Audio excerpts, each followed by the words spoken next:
Really, y'all don't know this, y'all in danger. I'm a threat. I'm a gamble with your life, cause you know that it's okay. It's okay. You know I ain't letting up, my foot is on your neck. Take my word for it, it's a promise and a threat. Really.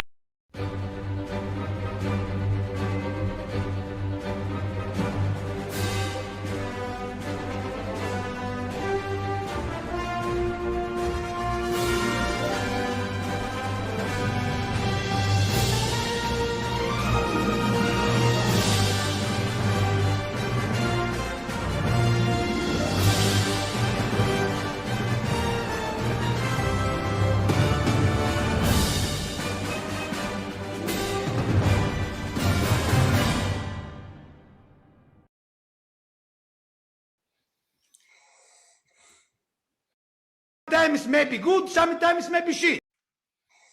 That's right. You never know. Sometimes could be good, sometimes could be shit. Better words have never been said. But you know what, folks? That is an indication right there that this is the Bleeding Edge, of course, because literally the Bleeding Edge is the only MCU podcast, live stream show, YouTube show that would actually play that fucking meme as like their starting up thing. You know what I mean? That's like our signal, like our bet signal for the Bleeding Edge. It's some crazy ass meme. You know, but anyways, so here we are, folks, on the MCU's Bleeding Edge, once again, getting after it. Jeff S, TrueKnowledge in the house with Cyberneticshark. We are the co-hosts. We are the team as of right now. And we are getting after it once again to inform all of you in the fandom about some recent MCU news and some talk about some articles that we've got from the direct.com, friends of ours. Cyberneticshark, it's good to see you, my friend. Good to see you, sir. Good to be working with you as always. So we are starting off, folks. We're getting right after it here. We're not playing games. We're not dicking around. We're taking this very seriously. And right off the bat, we've got Spider-Man No Way Home's mind-blowing profit numbers revealed. So, blah, blah, blah. With No Way Home under 2 weeks into its theatrical run, it remains hard to determine where it may be going and how high the final figures will be. Although, as the Spider-Man flick continues to shatter records and surprise analysts, even though the pandemic may have been left speculating when its performance could have looked like a coronavirus-free world. Cooley went on to become first billion-dollar grossing movie since 2019. I didn't know that. Recently released statistics have offered the best indication yet of what No Way Home's final box office gross may be and how it could result in record-breaking profits. So it looks like Deadline recently published a report detailing industry forecasts for Spider-Man No Way Home at the box office, revealing expectations of record-breaking profits. The multiversal blockbuster celebrated the festive season in style by crossing the billion-dollar mark on Christmas Day. By all accounts, this already leaves No Way Home with an estimated $242 million net profit once all costs are factored in.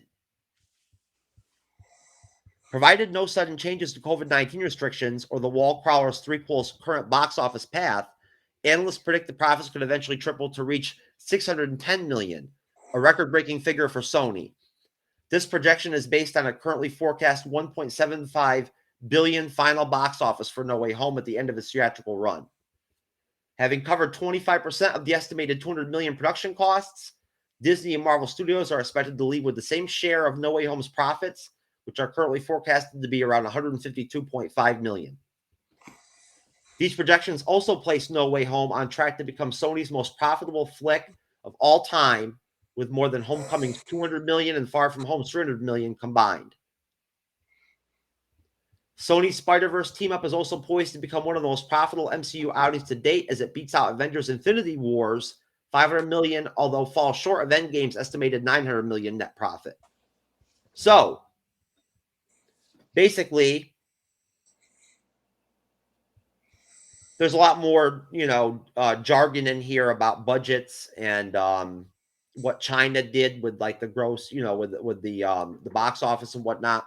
But basically, Cyber, how about that?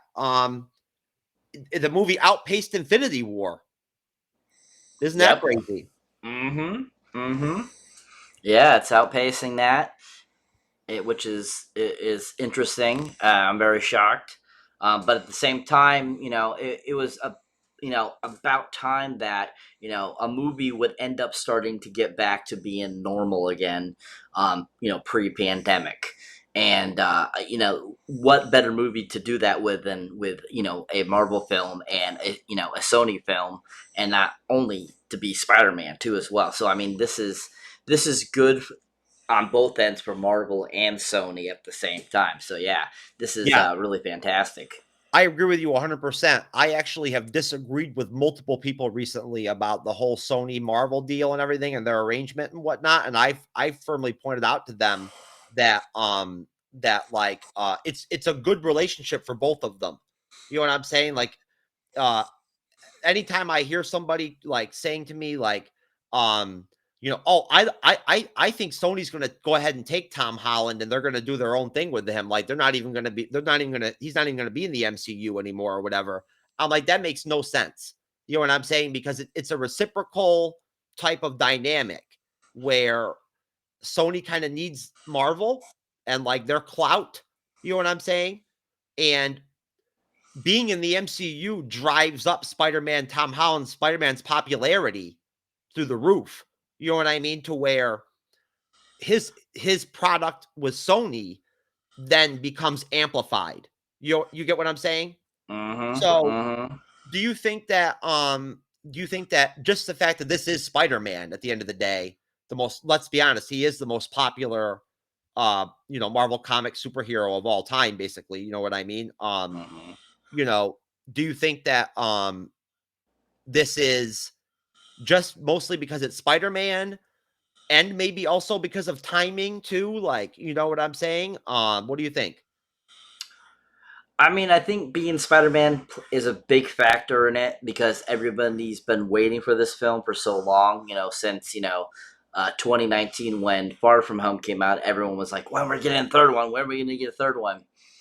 And but I also think that there's a big part in it that it's doing so successful too. Is it's several factors. Besides it being Spider-Man, I mean, it's a joint venture between Sony and Marvel. I think that Sony has seen that they have not done very well with the past two Spider-Man films, and that they needed to do something to get them back up to the level of, say, the Tobey Maguire Spider-Mans, because all three Tobey Maguire Spider-Mans did really well. Even the third one, even though it was not liked a lot by the critics, it still was a successful financial hit. So I think that those factors and them working together is really why it did so well, because people are happy with what Sony's doing with the character, but at the same time they're glad that they're sharing it with Marvel so that Marvel could put their touch on it and give us this really fantastic world that we've all come to love. So I think that's the reason why it's doing so well. Most definitely. And let's just go ahead and move on from there because we have another article and we're going to try to fit this in. This is going to be a short segment for us. Marvel, this is again from direct.com. Marvel reportedly in talks with actor to play new Ghost Rider. Some of y'all may have already heard about this, but as I kind of just like look through this really quick, it looks like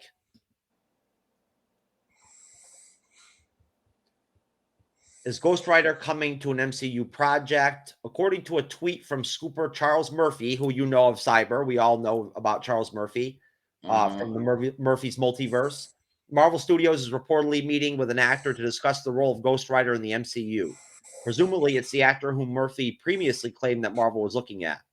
Murphy claims that no one has officially been cast, but Marvel is talking with someone. According to Murphy, I have at no time said Ghost Rider was cast. I did say they were talking with someone. I said he would be great if they closed the deal. Please quit attributing this to me. It's false. Johnny Blaze, Danny Ketch, Robbie Reyes. It will be interesting to see which incarnation of Ghost Rider that Marvel Studios ends up going with. After all, there have been a number of riders on the pages of the comics. Another pressing question, where will Ghost Rider first appear? The MCU seems to be delving into the horror side of things, albeit in dribs and drabs. Mahershala Ali is playing the half-vampire Blade in an upcoming film and has already made his first off-screen appearance in post-credit scene of the Eternals. And speaking of vampires, the creatures were name-dropped in an episode of Loki. Additionally, Marvel Studios is said to be developing a Halloween special for 2022 in the form of Werewolf by Night, who is a very popular character from the supernatural part of the Marvel Comics universe. So basically, there's not much to this, really, like in substance. I was hoping that they were going to mention Norman Reedus in this, but they didn't. Now, Cyber, obviously, we've heard tons of rumors about Ghost Rider. I think you probably thought the same thing I did. Like that this was going to be about Norman Reedus. It's not, but the reason why I'm mentioning Norman Reedus is because there's been rumors being floated around that that's who Marvel's talking to about Ghost Rider. What do you think, Cyber? You know Norman Reedus' career. What do you think about the idea of Norman Reedus as either Johnny Blaze or Danny Ketch? I mean, honestly, Norman Reedus is a decent actor. I have enjoyed him. I thought he was great in the Boondock Saints. And I think that he's a decent actor and that he would do a pretty good job. I would not be opposed to him playing a version of Ghost Rider. I absolutely love Nick Cage as Ghost Rider, so I would love if they brought him back. But, you never know. They could, they couldn't. And then I've heard other people's names get thrown in the hat a few times now, too, as well as being talked to, supposedly. But it looks like Norman Reedus seems to be the biggest name, or the name that seems to be mentioned the most, I feel. But, yeah, I think that he would do a pretty decent job. And like I said, I wouldn't be opposed to him playing the character. But definitely, I think that, him being mentioned so many times sounds like a logical explanation of, who they probably are talking to. Okay. I feel like I personally I'm not a fan, as you already know. I don't want to see Nick Cage come back and play Ghost Rider. I don't. That's just my personal take on it. But essentially, you got to figure, Cyber, he's got to be coming close, right? Like, I mean, let's be honest here. Time's going by. What do you think? What would you, at this point, based off what we know about Doctor Strange 2, I got two questions. One, what would you, if you had to rate on a 1 through 10, the chances that Ghost Rider is going to end up in Doctor Strange 2 in the Multiverse of Madness? Go ahead and give me that rating. And then on top of that, do you think if he is in the movie, do you think that they'll show him in the trailers? I definitely don't think they would show him in the trailers because they would want him to be a surprise. Just like they did with, Tobey Maguire and with Andrew Garfield in Spider-Man No Way Home. I think that if he does make it, my rating would be like a 6, that he might appear in this, especially because it's dealing with the multiverse. There's a good possibility we might get a cameo of the character, not, possibly in his actual Ghost Rider form, not the actual actor that would play him, but I feel like we might get an appearance of either a face of his or something that's going to reference the character. When you said that the face of his, that the first thing I thought was Face Off. Nick Cage, Face Off. You know what I mean? I was like, Face Off, baby. Gotta love it. Yes. If Nick Cage comes back to play Ghost Rider, I will officially end it. Or I will get together with Captain Marvel. I foresee you getting together with Captain Marvel before you kill yourself. That's right. No, well, you know what? Actually, I want to stay alive because I want to live long enough for Miss Marvel to get of age enough so I can have Captain Marvel and Miss Marvel in a menage a trois. You know what I mean? Okay. You feel me? And, I feel you. And I'm not down with like getting locked up for like statutory rape and shit like that. So I'm going to stay away from Miss Marvel right now. But either way, my take on the Ghost Rider basically is, as far as what I post to Cyber, I think that it's probably, I would say I would probably put it at around, I'd say probably a 4.5 that Ghost Rider will be in Doctor Strange 2. And I agree with Cyber 100%. I think even if he is going to be in the movie, they will not show him in the trailers at all. It'll be a complete surprise. He'll come out of nowhere. But I do want to say that I will put it out there that I think if I had to guesstimate, and you can hold me to this, folks, don't forget I said this. I'm going to put it out there that I think that we're going into 2022. We're heading, we're inching closer to Phase 5 in the MCU. I think that whenever we get Blade with Mahershala Ali, probably within 6 months to a year of Blade coming out, we'll get Ghost Rider without question. We'll have a Ghost Rider in the MCU. I see it connecting like that, the dominoes falling like that. You know what I mean? But that's just my take. And you know what? That's the final take, because that is all we have to offer and say in this particular segment. For Cybernetic Shark, for Geek News Now Network, for the Minds of Creativity Network, for myself, and for all of our fans and supporters out there, and our family and our loved ones and our friends and all of our fellow content creators and our great guests. We want to just wish everybody a Merry Christmas, a Happy New Year. I hope you all have a great 2022. And this is the MCU's Bleeding Edge, and we are out.